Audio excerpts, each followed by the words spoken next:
Assalamualaikum warahmatullahi wabarakatuh. Ananda soleh dan soleha, apa kabarnya hari ini? Semoga selalu dalam keadaan sehat dan selalu dalam lindungan Allah Subhanahu wa Ta'ala. Video yang kalian saksikan tadi adalah video peristiwa bom yang menghancurkan dua kota di Jepang, yaitu di Hiroshima pada tanggal 6 Agustus 1945 dan Nagasaki pada tanggal 9 Agustus 1945. Bom tersebut merupakan bom atom yang dijatuhkan oleh pesawat tempur Amerika Serikat atas perintah presidennya, yaitu Harry S. Truman. Keberhasilan sekutu dalam menghancurkan kota di Jepang, yaitu Hiroshima dan Nagasaki, membuat Jepang menyerah tanpa syarat pada tanggal 15 Agustus 1945.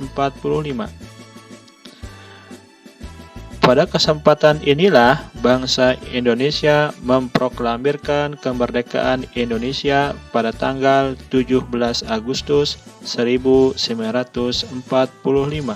Hari ini kita akan coba mempelajari secara singkat peristiwa proklamasi kemerdekaan Indonesia. Perlu diketahui apa saja yang terjadi pada saat sebelum dan ketika proklamasi kemerdekaan Indonesia. Jika kita berbicara tentang peristiwa proklamasi kemerdekaan Indonesia, tentu kita harus ingat dengan namanya BPUPKI, Badan Penyelidikan Usaha-Usaha Persiapan Kemerdekaan Indonesia.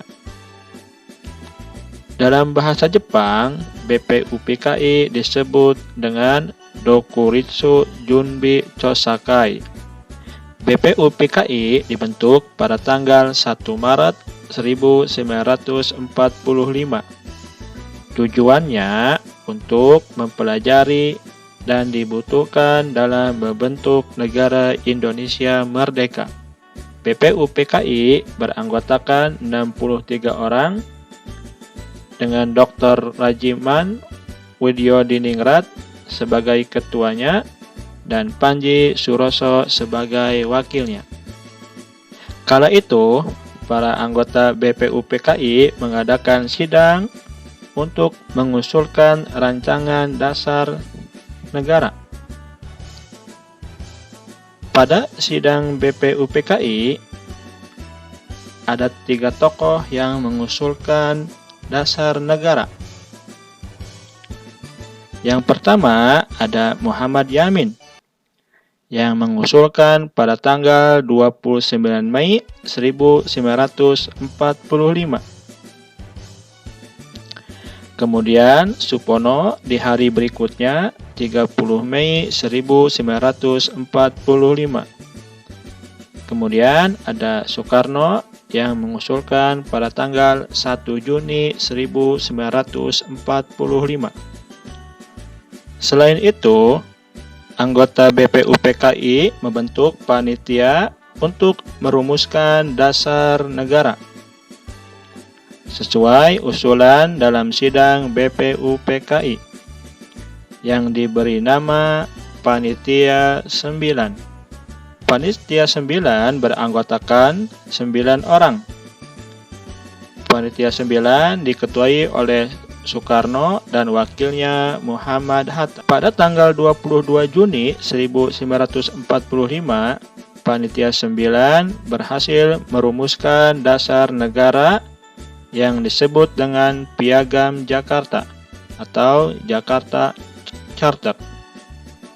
Pada tanggal 7 Agustus 1945 dibentuklah PPKI yang diketuai oleh Soekarno dan wakilnya Muhammad Hatta. Tugas dari PPKI adalah menetapkan dan mengesahkan rancangan negara yang telah dibuat oleh BPUPKI. Selanjutnya, peristiwa yang kedua adalah peristiwa Rengas Dengklok. Peristiwa Rengas Dengklok terjadi pada tanggal 14 Agustus 1945, di mana Sultan Syahrir dari golongan muda mendengar berita kekalahan Jepang terhadap sekutu, di mana dua kota di Jepang yaitu Hiroshima dan Nagasaki hancur dibom oleh tentara sekutu. Sultan Syahrir menemui Soekarno untuk mendesak agar segera dilakukan proklamasi kemerdekaan Indonesia. Akan tetapi, Soekarno menolak usulan tersebut karena menginginkan agar proklamasi dilakukan melalui sidang PPKI. Sultan Syahrir dan golongan muda lainnya mengadakan rapat di Lembaga Bakteriologi di Jalan Pegangsaan Timur, Jakarta. Dari hasil rapat tersebut menyatakan bahwa proklamasi harus segera dilaksanakan. Mereka pun kemudian menjemput dan membawa Soekarno dan Muhammad Hatta ke Rengas Dengklok. Tujuannya adalah untuk menjauhkan Soekarno dan Muhammad Hatta tersebut dari pengaruh Jepang, sehingga mau memproklamasikan kemerdekaan Indonesia secepat mungkin. Selanjutnya, peristiwa yang ketiga adalah penyusunan teks proklamasi. Pada tanggal 16 Agustus 1945, tepatnya pada malam hari, perundingan penyusunan teks proklamasi dilakukan di rumah Laksamana Tadesi Maeda di Jalan Imam Bonjol nomor 1. Para penyusun teks proklamasi yaitu Soekarno, Muhammad Hatta, Mr. Ahmad Subarjo. Konsep teks proklamasi ditulis oleh Insinyur Soekarno. Soekarni mengusulkan agar teks proklamasi ditandatangani oleh Soekarno dan Muhammad Hatta atas nama bangsa Indonesia. Teks proklamasi ini diketik oleh Sayuti Melik. Kemudian, peristiwa penting yang keempat adalah pembacaan teks proklamasi kemerdekaan Indonesia. Proklamasi. Kami, bangsa Indonesia, dengan ini menyatakan kemerdekaan Indonesia. Hal-hal yang mengenai pemindahan kekuasaan dan lain-lain diselenggarakan dengan cara saksama dan dalam tempo yang sesingkat-singkatnya. Jakarta, 17 Agustus 1945, atas nama bangsa Indonesia, Soekarno, Hatta.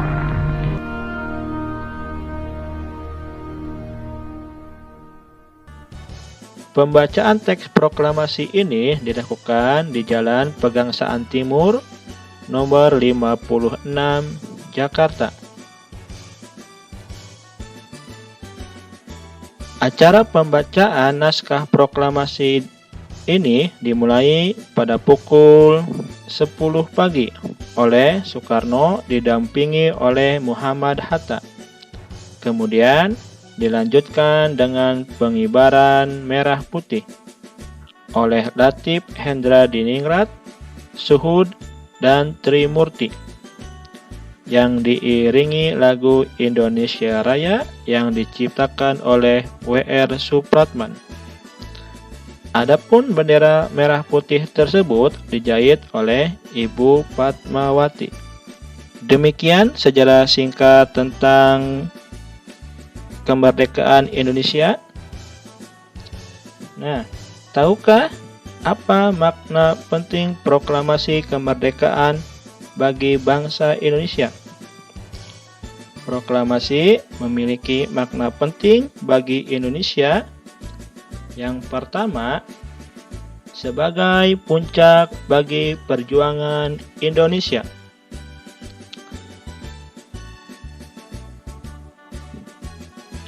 Yang kedua, pengakuan kepada dunia luar. Dengan adanya proklamasi kemerdekaan, artinya Indonesia telah mengumumkan bahwa Indonesia adalah negara yang merdeka. Kemudian, makna penting yang ketiga adalah menaikkan martabat bangsa, di mana Indonesia sebagai negara yang bebas dari penjajah, negara yang memiliki martabat, dan negara yang mandiri. Yang keempat adalah perjuangan sebagai bangsa yang bersatu, di mana Indonesia dibangun oleh rakyat dan untuk rakyat.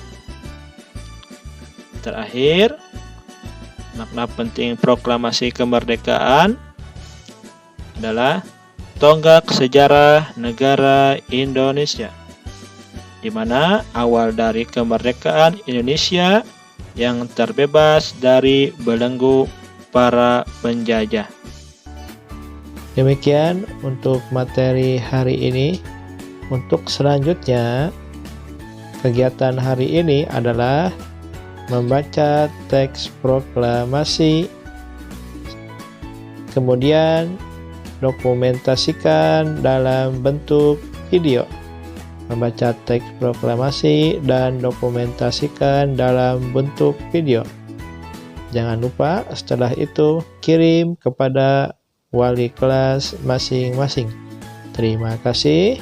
Assalamualaikum warahmatullahi wabarakatuh.